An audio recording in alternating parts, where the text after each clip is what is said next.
Bismillahirrahmanirrahim. Assalamualaikum warahmatullahi wabarakatuh. Salam sejahtera, salam Malaysia Madani saya ucapkan kepada tuan-tuan dan puan-puan. Dalam video ringkas berdurasi 3 minit ini akan saya ulas satu artikel yang bertajuk Analysis of Ethnic Unity in the School Level Education System in Malaysia.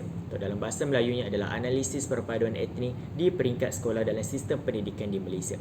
Tuan-tuan dan puan-puan, dua perkara yang perlu kita tahu sebelum kita baca artikel ini adalah yang pertama, penyataan masalah yang dinyatakan oleh penulis ini.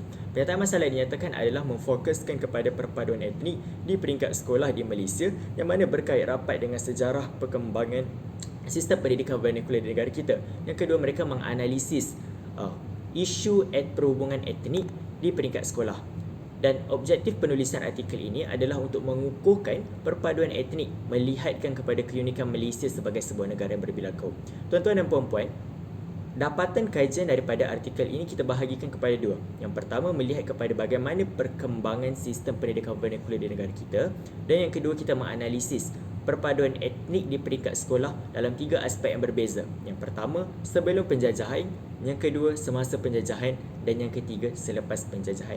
Sebelum penjajahan dinyatakan bahawa memang sistem pendidikan vernacular ini telah wujud apabila mereka yang datang daripada negara tanah besar China dan tanah besar India ini mula mewujudkan sistem pendidikan Malaysia, sistem pendidikan mereka tersendiri dengan mengambil struktur-struktur pendidikan daripada negara asal.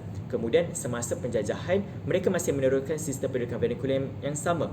Bahkan kerajaan penjajah semasa itu langsung tidak berminat untuk menyatu padukan rakyat berbilang kaum ini. Mereka biarkan setiap rakyat dalam sistem pendidikan vernacular mereka masing-masing.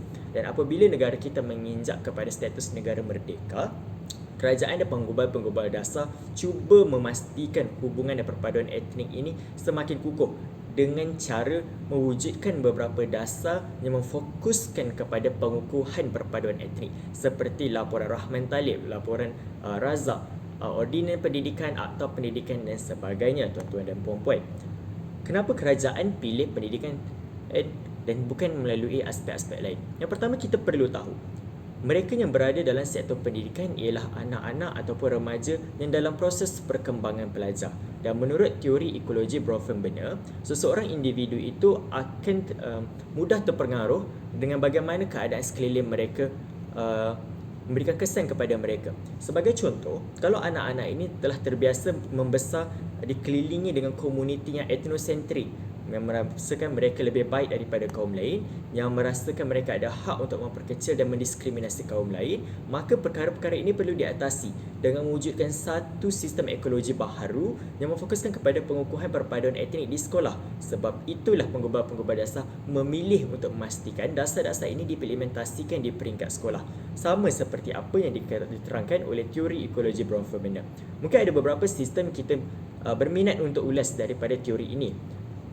Namun perlu kita tahu bahawa setiap sistem-sistem ini sebenarnya bergerak antara satu sama lain. Sebagai contoh, kita lihat sistem EXO dalam ekologi Bronfenbrenner yang memfokuskan bagaimana kawasan pengalaman sekeliling anak-anak ini sebenarnya akan memberi kesan kepada mereka dalam konteks langsung. Kalau komuniti mereka komuniti yang mencintakan perpaduan, maka mereka akan lahir sebagai seorang individu yang juga cintakan perpaduan dan tidak terlibat dengan hubungan yang boleh merosakkan pengukuhan hubungan perpaduan etnik ini di Malaysia. Secara rangkumannya, saya tunjukkan kepada anda bagaimana artikel ini menerangkan berkenaan dengan status quo semasa keadaan perpaduan di Malaysia sebelum, semasa dan selepas kemerdekaan, usaha-usaha yang dijalankan oleh kerajaan dan mengapa kerajaan mengambil langkah sedemikian melihatkan kepada teori ekologi Bronfenbrenner yang diterangkan secara ringkas tadi. Itu sahaja dalam video ulasan artikel ini. Assalamualaikum.